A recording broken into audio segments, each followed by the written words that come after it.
Good morning from WKYT News. I'm Bill Bryant, and we welcome you to Kentucky Newsmakers and hope you're enjoying your weekend. The one thing that Kentucky lawmakers have to do before they adjourn at the end of this month is pass a state budget. After lengthy discussions this week in Frankfort, we have somewhat of a better idea of where lawmakers may be heading with the spending plan. Governor Beshear has called on the legislature to go bold. He wants them to include projects and raises for teachers and state employees. Republicans have been talking about being more cautious, some wanting to hold back some of the expected $12 billion in revenue from taxpayers. And this week we got a better idea of the money that Kentucky will get from the nearly $2 trillion COVID relief bill being passed by Democrats alone in Washington with no Republican support. Later, the Senate Minority Leader Morgan McGarvey will join us, but first, Senate Budget Chairman Republican Chris McDaniel from Northern Kentucky. He is here on Kentucky Newsmakers. Mr. Chairman, welcome. We appreciate you being with us.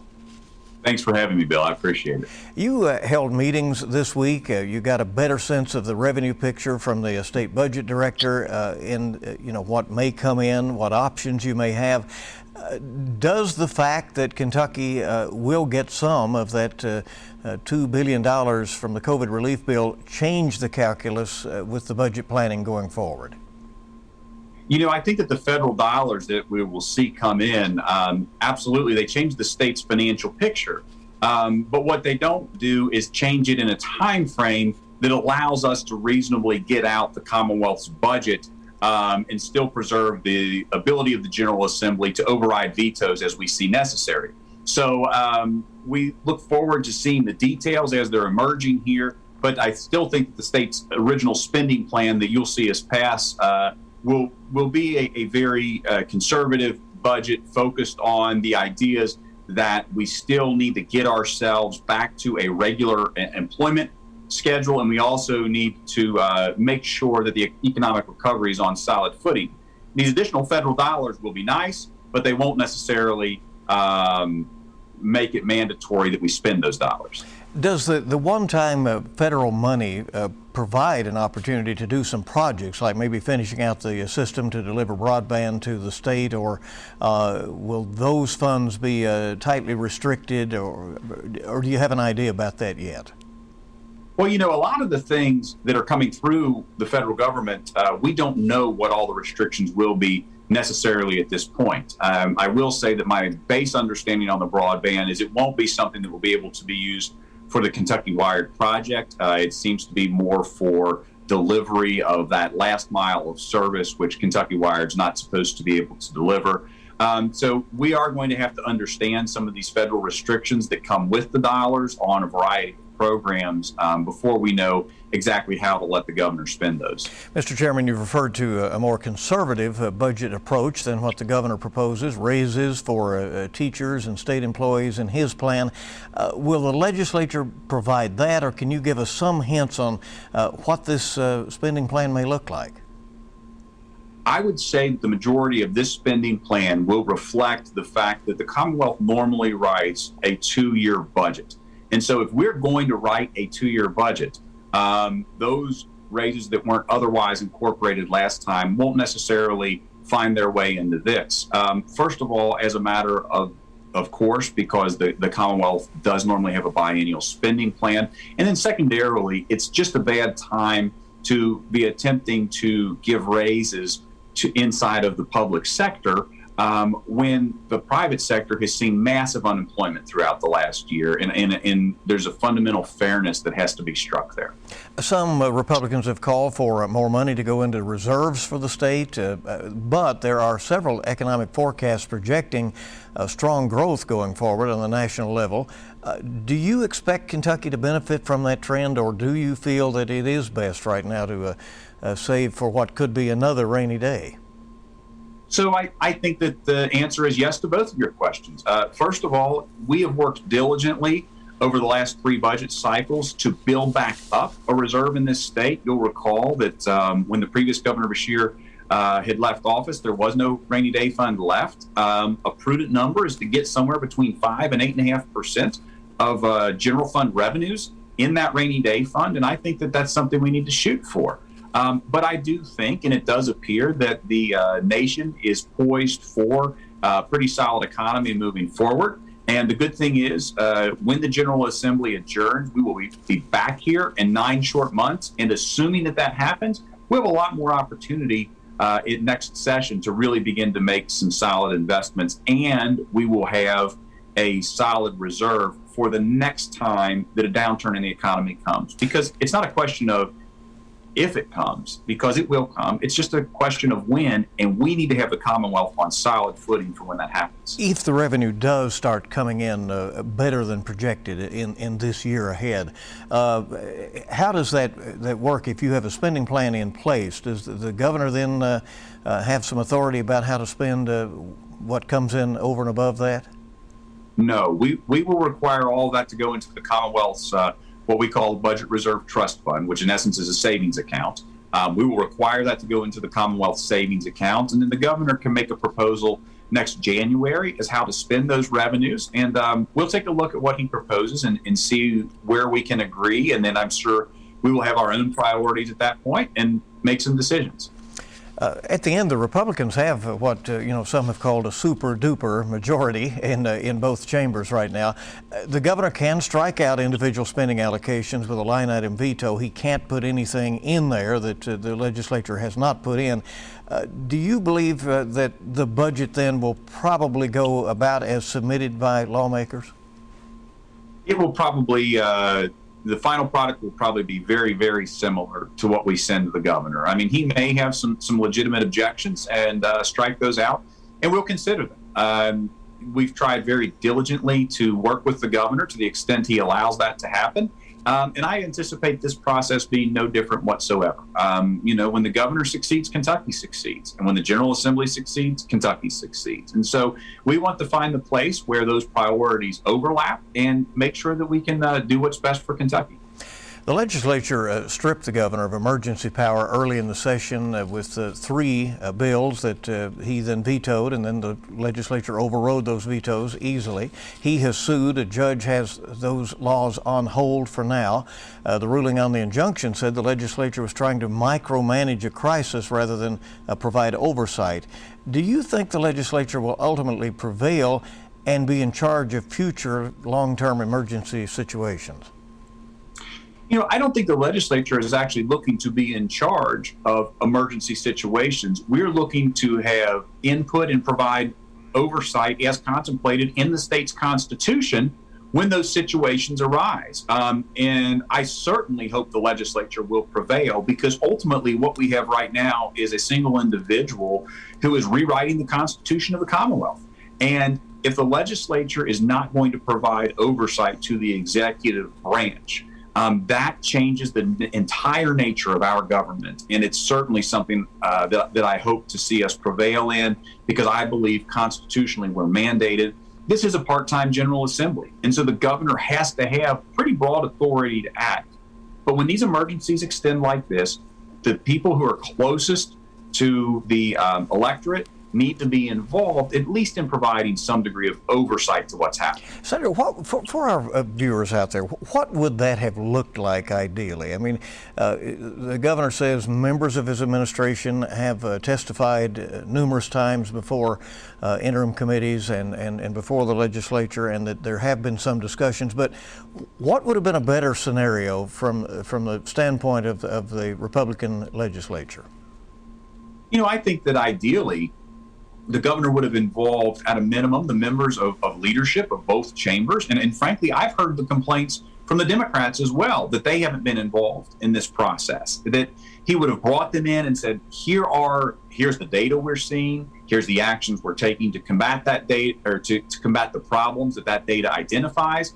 And I think that in large measure, you would have found a lot of agreement, because there were a lot of things that went on that were unknowns, decisions that had to be made. But when you simply have one individual making those decisions with no oversight, you also don't have the ability for the elected members of the General Assembly to go out to their constituents and say, here is why this is happening.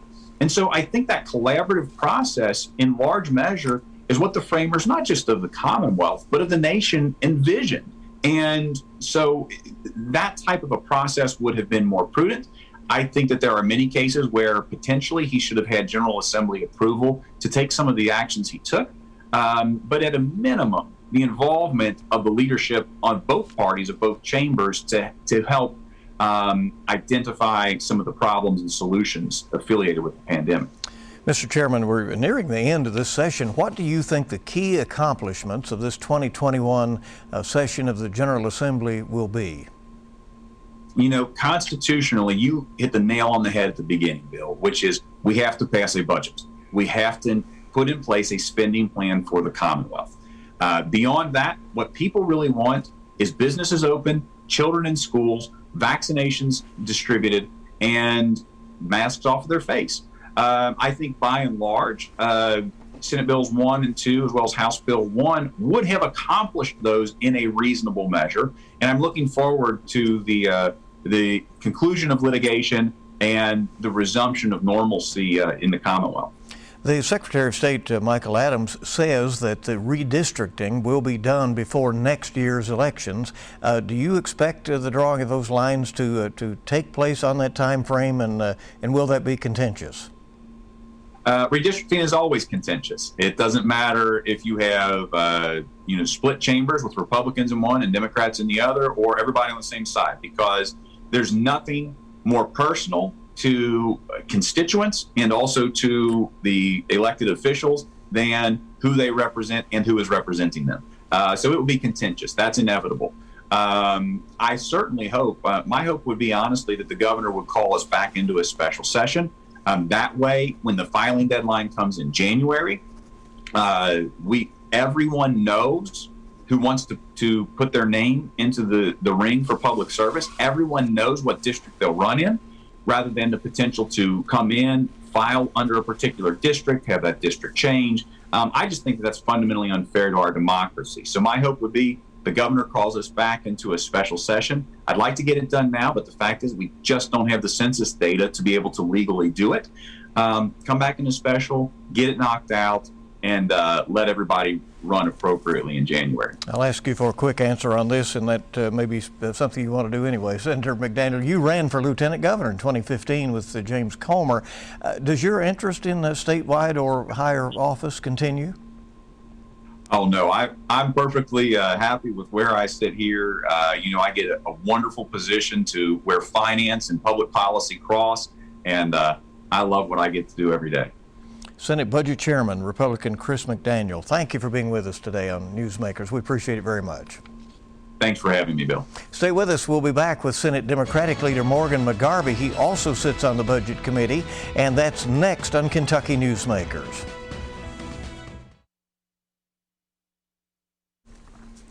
Welcome back to Kentucky Newsmakers. Great to have you with us. It can't be an easy position. Senate Democratic Leader Morgan McGarvey leads a caucus of just 8 Democrats compared to 30 Republicans. It's nearly impossible for Democrats to pass legislation. It isn't easy for them to change the final form of bills. But McGarvey is still a force in Frankfort. He shows up, he brings his progressive passion to the Senate floor and to some of the most powerful committees in the legislature's upper chamber. That includes the Budget Committee, which is right now crafting a spending plan for Kentucky, the most important business for the General Assembly right now. Senate Minority Leader Morgan McGarvey joining us. Senator, thank you. We appreciate it very much. Oh, thanks, Bill. It's great to be here. So the budget's a work in progress. The governor's proposal includes money for raises for teachers and state employees. The Republicans are indicating they want to be more conservative. What plan do you think eventually will get to the governor's desk? I mean, what will be in that? Well, it's going to be an interesting couple of days here in Frankfort because we just had what happened in Washington. With the huge federal relief bill for COVID-19, the American Recovery Act, that puts $1.9 trillion into the economy, and it's going to bring $2.5 billion just to Kentucky state government that we can use for really important initiatives, making sure every Kentuckian has access to broadband internet, making sure every Kentuckian has safe and clean drinking water, paying off the unemployment insurance loan. There's some big things we can do, but now the budget we've been working on for the last couple of months has to factor that in. I think what we need to do is we need to have a rainy day fund. I agree with that. But we need to recognize the fact it's still raining. and use this one-year budget as an opportunity to pair it with the money we're getting in from the federal government to help the people of Kentucky and the small businesses of Kentucky recover from what's been a really hard year. Senator, the Republicans who control both chambers are pointing out it is a one-year budget and this is one-time money and it may be restricted. What can and should Kentucky do with those dollars? Well, one-time money can't be used to fund recurring programs. I completely agree with that, but getting broadband set up isn't a recurring program. It's something we need now. Making sure Kentuckians have clean drinking water is something we need now. These are one-time expenditures. So what I hope is that politics doesn't get in the way. I hope that the Senate Republicans, the House Republicans get together with the Democrats in the legislature and the governor and say, how can we provide a win for Kentucky with what could be a once-in-a-lifetime opportunity for all of us? I'm sure it's an interesting discussion for you in that the Republicans opposed the bill in Washington. It passed with all Democratic votes, and yet it is the Republicans who are largely in charge now of how to spend the money that will be coming to Kentucky. That's right. But, you know, the legislative branch here, and being a state legislator, we're the closest to the people. We understand the people in our districts are hurting. We've heard the stories of heartbreak. We've gotten the unemployment phone calls. We've seen people, you know, have their entire life savings up in their business and really worry about what their future is going to look like. Now we have the resources to help. And that's what we need to focus on in the waning days of the legislative session. Since we have the tools, let's provide the help. Senator, you've championed a higher minimum wage over the years. You have a bill now that you have filed that requires equal pay for equal work between men and women. Do bills like that have a chance in the GOP-controlled legislature? I sure hope so, because the ideas have a chance. These are basic human decency principles. There's no reason that a woman is making less in Kentucky than a man doing the same work. There's no reason why a family can't provide for themselves on one job. I mean, look, the minimum wage right now in Kentucky, if you work 40 hours a week, never take a single week off, including holidays, 52 weeks a year, you make $15,000 a year. That is not enough to sustain yourself. We need to have a living wage in Kentucky. And so we need to have these conversations. And I think the Republicans are seeing the same thing in their districts that we're seeing in ours. People are struggling. People are struggling to make ends meet. And we can help them in that regard. This is, by raising the minimum wage, I mean, that's truly a hand up. With a caucus of only 8 members out of the 38, how do you describe your role in trying to at least influence legislation and the flow of things in Frankfort? You know, I go back to when it was the other way. Democrats had total control and there were very few Republicans in the Senate. So what do you see the role of a minority leader in that very restricted space that you're in right now? Well, first of all, we have to be a voice for the people and principles we represent. I represent just as many people as anybody else in the state Senate, and those people deserve to have their voices heard in Frankfort. And that's something I'm very passionate about and think about every single day. The other side, though, is, you know, we're focused on the numbers of members in the Senate, as we should be. That makes a big difference in how legislation flows. But how did we get those numbers? Much like 30, 40 years ago when it was reversed, a lot of that was done through partisan redistricting. And so the number of Senate Democrats we have right now doesn't reflect the number of Democrats who are in the state of Kentucky. And a lot of those people feel the same way about these issues that we do. And so we're a voice for them, but then also we're the state legislature. We don't get into a lot of the things that happen in Washington. You can say what you want to about us. We are not a do-nothing legislature. We do things every session to help Kentuckians. And so we also try to work with the other side where we can to find common ground and improve things for people across Kentucky. You know, the legislature, though, stripped the governor of emergency power early in this session. He he vetoed, they overrode his vetoes. He sued. A judge has those laws on hold for right now. Who do you think ultimately prevails in that battle as to who controls a long-term emergency situation like the pandemic? Well, you know, the court is ultimately going to decide, and the court is going to have to look at a very real and important issue of the separation of powers. The legislature, we're the policymakers. We appropriate money, we set policy, but we're a part-time legislature. Like this year, on March 30th, no matter what happens, the Constitution says we leave Frankfort and we can't cast another vote until January of next year.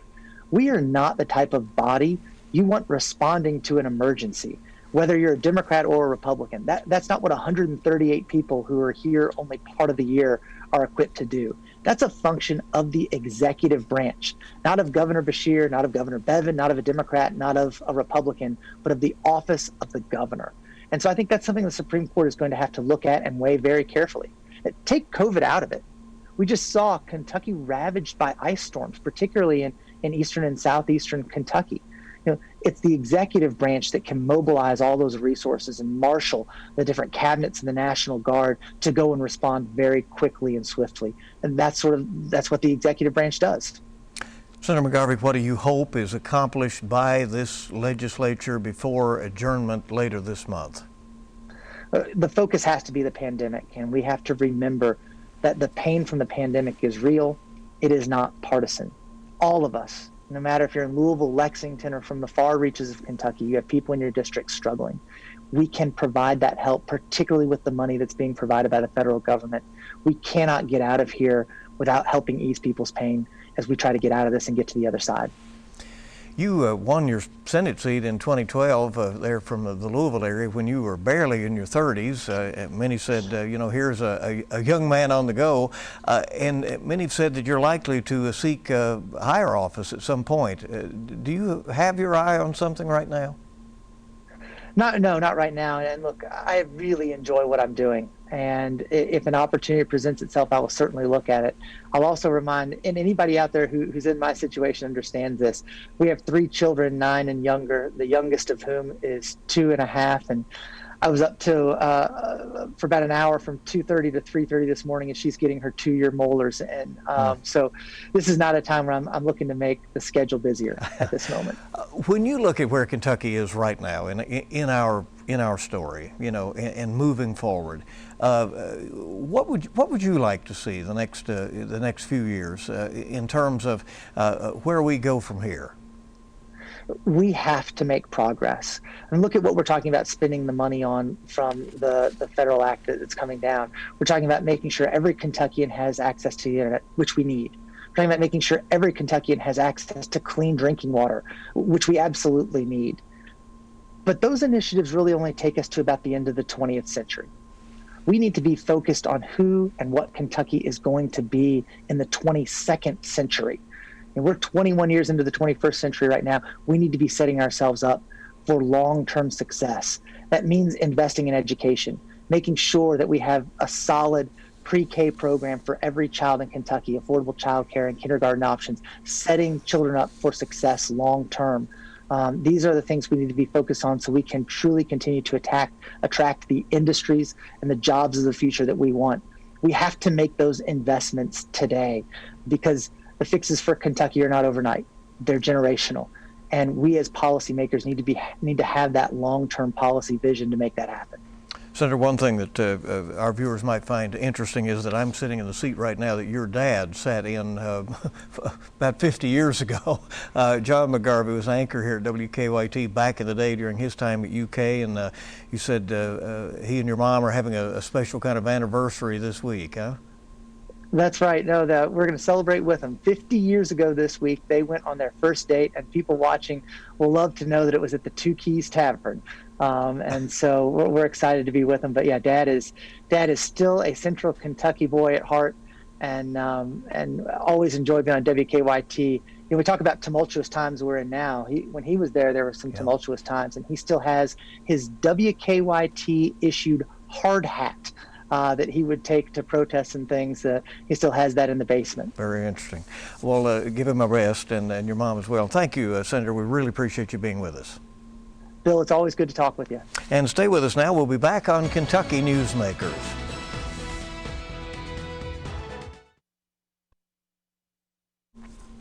Before we go today on Kentucky Newsmakers, here at WKYT, we want to thank you for your help as people are continuing to recover from the flooding in eastern Kentucky. Our telethon on Monday night raised more than $1 million. WKYT's Chelsea Jones tells us where that money will now be going.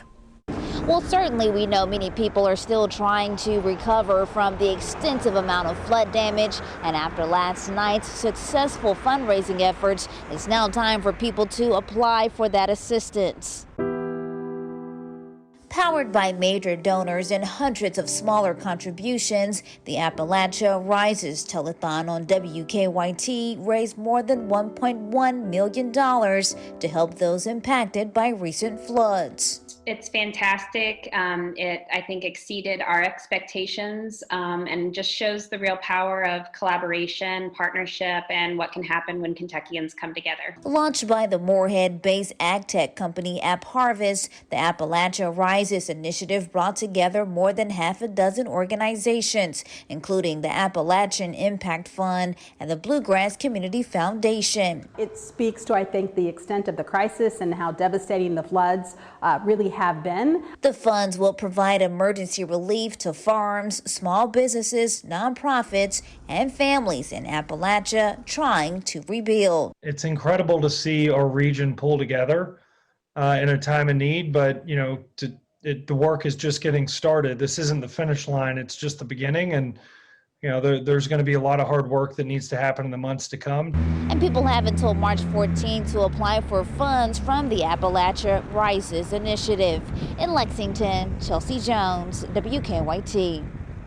And if you need assistance, you can find the application for that with the AppalachianRises.org website. And starting March 15th, farms and small businesses can apply for assistance as well. Thank you so much for joining us for WKYT's Kentucky Newsmakers. We'll see you early this week on the morning news. Make it a good week ahead.